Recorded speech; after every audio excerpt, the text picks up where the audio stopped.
Entonces,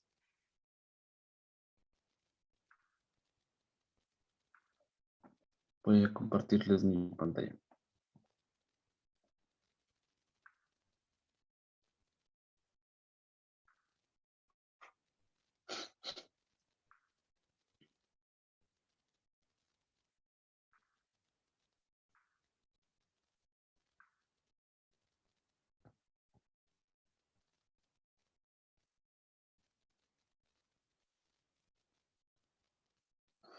Bueno, estábamos hablando de los métodos de tratamiento que se utilizaban anteriormente para el pie plano, y estábamos hablando de que los aparatos ortésicos cada vez tienen menor relevancia en el tratamiento para el pie plano, sobre todo en aquel pie plano que, como en la mayoría de las veces en los pacientes pediátricos, es un pie plano fisiológico. Eh, Al ser un pie plano fisiológico, tendrá una mejoría espontánea que no va a requerir del apoyo con un aparato de ortesis como zapatos ortopédicos o como plantillas, que es la que estamos viendo en la imagen, y que lejos de tener propiedades terapéuticas o de brindar un beneficio para el paciente, pues a veces se vuelven un obstáculo para su desarrollo físico o para su desempeño.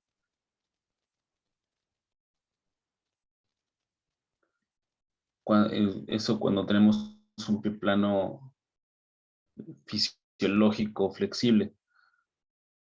Pero cuando tenemos un paciente con un pie plano con tendón de Aquiles corto, entonces la literatura nos indica que primero se, se, se, se, se inicia un tratamiento con fisioterapia, ejercicios de estiramiento del tendón de Aquiles.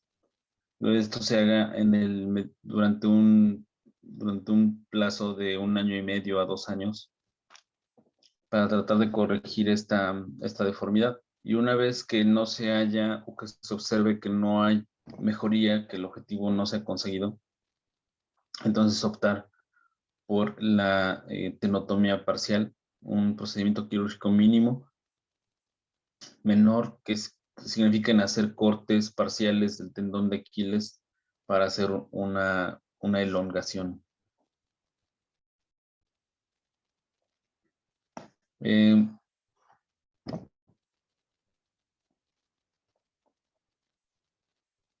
Casi siempre después de una elongación del tendón de Aquiles, de una tenotomía parcial del tendón de Aquiles, hay mejoría de cuando hablamos de un pie plano con un tendón de Aquiles corto. Y más, sin embargo, el tratamiento no termina en la realización de la tenotomía, sino también debe de continuarse de una terapia, perdón, de una inmovilización eh, con una bota o con una férula, de preferencia con una bota de fibra de vidrio o de yeso de la extremidad en donde se hizo la elongación del tendón de Aquiles con una posición de 90 grados. Y esta elongación debe de dejarse durante 3 semanas para posteriormente retirar la inmovilización y que el paciente continúe con una fisioterapia.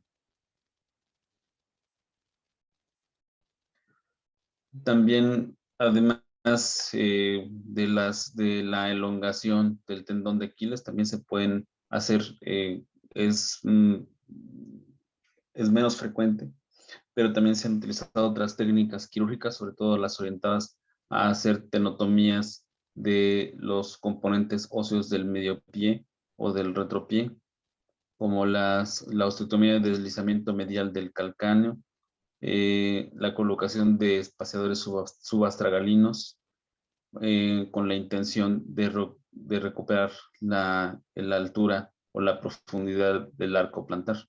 Sin embargo, son muy pocas las ocasiones en las que se tiene que utilizar una terapia de este tipo.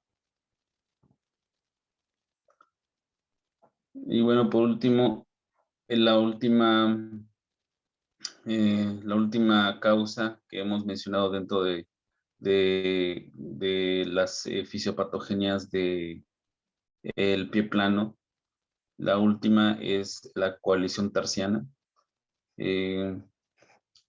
Es la que con menor frecuencia va a aparecer en los pacientes, que puede ser en un 50% de los casos puede aparecer de forma bilateral, y que hay algunas pruebas clínicas y hay algunos datos clínicos y también hay algunos datos radiológicos que nos van a permitir saber cuándo tenemos a un paciente con una coalición tarsiana.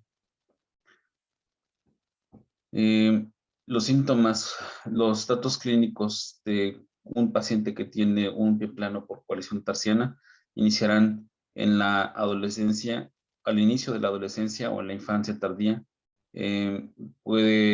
Cuando se trata de una fusión por una lámina que una a la articulación calcáneo-escafoidea, aparecerá entre los 8 y los 12 años el inicio de los síntomas.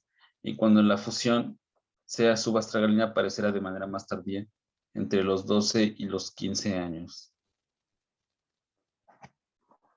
El dato más común, el dato clínico más común es un pie plano valgo doloroso con limitación dolorosa de la movilidad de la articulación subastragalina.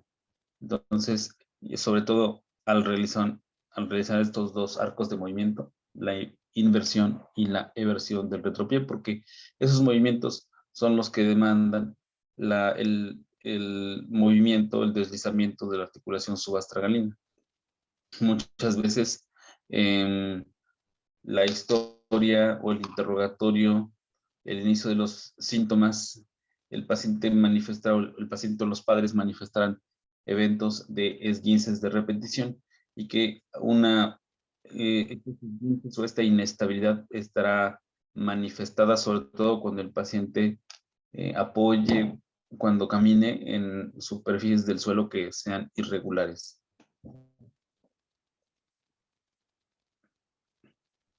¿Hasta aquí alguna pregunta? No, doctor. Bueno, continuamos. Una de las características clínicas durante la exploración. Recuerden, por ejemplo, que hablábamos de la maniobra de Rodríguez Fonseca en un paciente con pie plano flexible, cuyo aspecto del retropié es en valgo cuando se hace dicha prueba, en valgo. Que sin embargo, cuando el paciente logra ponerse, tiene valgo del retropié en reposo, pero cuando el paciente se pone de puntas, cuando hacemos la prueba de Rodríguez Fonseca, el retropié adquiere una orientación en varo. En esto, al contrario, en un paciente con una coalición, un pie plano rígido por coalición tarsal, aunque el paciente trata de ponerse de puntas, porque no lo logra completamente debido a la fusión de los huesos del tarso, aunque tratara de ponerse de pie, aunque haga la prueba de Rodríguez Fonseca, el talón permanecerá en valgo y no va a adquirir la posición de varo como cuando tenemos un pie plano flexible fisiológico. Entonces ahí tenemos ya una de las primeras pruebas clínicas patognomónicas que nos pueden orientar al diagnóstico de un pie plano rígido, ¿no? Y bueno, la literatura nos plantea un ejemplo de un mismo paciente en donde mientras de un lado tiene un pie plano flexible, y al ponerse de puntas al hacer la prueba de Rodríguez Fonseca, adquiere una orientación en varo, donde tiene un pie plano rígido. Entonces, aunque haga la prueba de Rodríguez Fonseca, su retropié permanecerá en valgo. El tratamiento, hay muchas colisiones tarsales, muchos pie planos rígidos que no son tan sintomáticos y que sobre todo no representan una limitación de la función para el paciente, y que entonces pueden pasar desapercibidas, ni siquiera diagnosticarse dado que no tiene síntomas clínicos, y dado que es un problema benigno. Entonces, la mayoría de ellos no se diagnostican o se subdiagnostican. Hay ocasiones en que ante las valoraciones médicas, los pacientes no se les llega un diagnóstico, ¿no? Se les llega a hacer un diagnóstico y un seguimiento, sobre todo a los pacientes que tienen mayores síntomas o mayor limitación, y que entonces su estudio con, con, este, con los recursos de imagen se llega a utilizar las radiografías con proyecciones específicas o se puede llegar a utilizar una tomografía axial computada y entonces sí llegar al diagnóstico. Sin embargo, dado que la mayoría de los casos son casos leves, el manejo puede ser sintomático, puede ser ortopédico, puede ser conservador y solo un porcentaje pequeño se va a requerir de la realización de una cirugía. Solo en aquellos pacientes que tengan limitación importante de la función o que tengan dolor persistente ante el tratamiento ortopédico. Hay otra situación que es el escafoides accesorio. Recordemos que el escafoides es el hueso del tarso, el cual, pues lo menciona así alguna literatura, que es la piedra angular del arco del pie. En realidad el escafoides es el hueso cuya función principal es el soporte del arco plantar, es el soporte óseo principal del arco plantar. Entonces hay en en algún porcentaje de la población, hasta en un 12% puede aparecer una osteogénesis, una estructura ósea contigua al escafoides. Generalmente se osifica después de los 8 años de edad y se fusiona con el escafoides primario.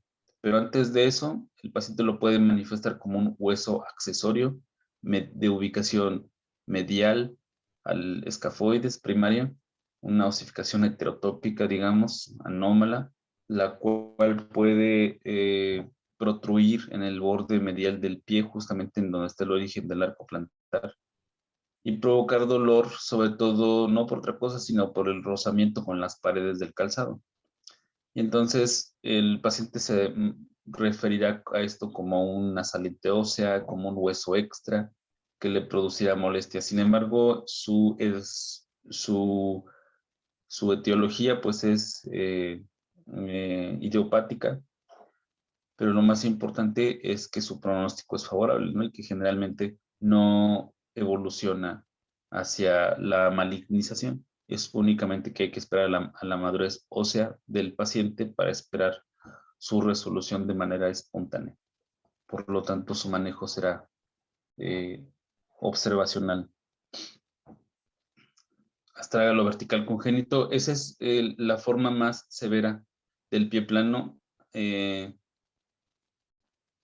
Afortunadamente es la menos frecuente y no aparece de manera aislada o de manera primaria, sino siempre será en un 50%, será asociada a una enfermedad de base, generalmente enfermedades neuromusculares como atrogrifosis, mielodisplasia o alguna otra crosomopatía.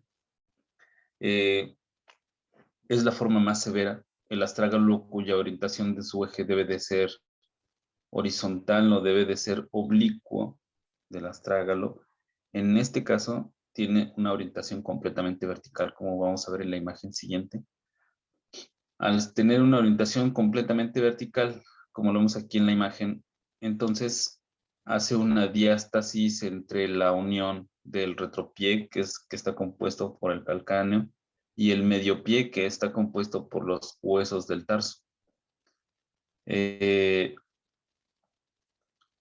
Ahí nosotros podemos ver cómo el astrágalo, que es justamente el hueso cuya función, ya dijimos que el escafoides, por ejemplo, su función es la piedra angular del arco plantar, es el soporte angular del arco del pie. Bueno, pues el astrágalo es la comunicación, la unión del pie con la pierna, con la tibia. Vemos aquí en la imagen cómo el astrágalo está rotado su eje mayor, su eje principal, está dirigido hacia la base del pie y no hace otra cosa que aplanar o colapsar completamente el arco plantar e incluso hacer que, lejos de ser un arco, lejos de ser una superficie cóncava, se vuelve una superficie convexa, dando la apariencia al pie de un pie en mecedora. Y esto es por el colapso total del arco plantar. Entonces, esto, en estos casos sí, al ser una deformidad mayor, al tener un pie nada funcional y muy doloroso, sí va a requerir del manejo quirúrgico, sí o sí va a requerir de manejo quirúrgico y desafortunadamente el manejo quirúrgico no es una garantía ni siquiera de lejos de que haya una mejoría en la función. En muchas ocasiones se requieren de más de 3 cirugías para tratar de levantar el arco plantar. Y bueno, hasta aquí la clase de el pie plano. Bueno, ¿hay alguna pregunta o alguna duda? ¿Algo que quieran comentar? No, doctor. No, doctor. Pues, más o menos claros. Vamos a agregar este tema al temario. El calendario de los exámenes ya está indicado de traumatología y ortopedia está indicado para este próximo sábado. ¿Ustedes ya están teniendo exámenes en esta semana de otras materias? Sí, sí, ya empezamos desde ayer. Ayer empezaron. Bueno, en virtud de que vamos bastante adelantados con los temas, podríamos hacer la misma dinámica ya ustedes me dirán si están de acuerdo o no, del semestre pasado, del parcial pasado, hacer los exámenes y retomar las clases para cuando hayamos terminado o cuando hayan terminado las asignaturas y que se puedan enfocar en preparar los exámenes de sus materias. Y podremos hacer eso y hacer nuestro examen el próximo sábado. La información será completamente de las diapositivas y ya nada más ahí les pido porfa, cuando tengan una oportunidad me pasen sus diapositivas, las que han presentado ustedes para este parcial, para que igual que el parcial pasado y como lo he comentado, sea nuestra fuente y yo pueda sacar todos los reactivos de las presentaciones que hemos visto. Considero que la información que nosotros planteamos en las clases o las diapositivas es información ya depurada, es información la cual ya hemos comprendido perfectamente bien y es la información de mayor utilidad clínica, por lo tanto esa puede ser fuente suficiente para que saquemos nosotros nuestros reactivos, además de que el examen es un instrumento de exploración de los conocimientos que ya han adquirido ustedes. Entonces, considero pertinente que podríamos adquirirlo, la información 100% de las presentaciones. Entonces, ahí les encargo, porfa, que me pasen sus presentaciones para que de ahí yo elabore los reactivos. ¿De acuerdo? Sí, está bien. Sí, doctor. Bueno, entonces ahí ustedes me pueden confirmar si continuamos con la clase a partir del día de mañana o quieren enfocarse en la preparación de sus asignaturas para este periodo de exámenes. Ya ahí estoy yo al pendiente de su respuesta en el chat.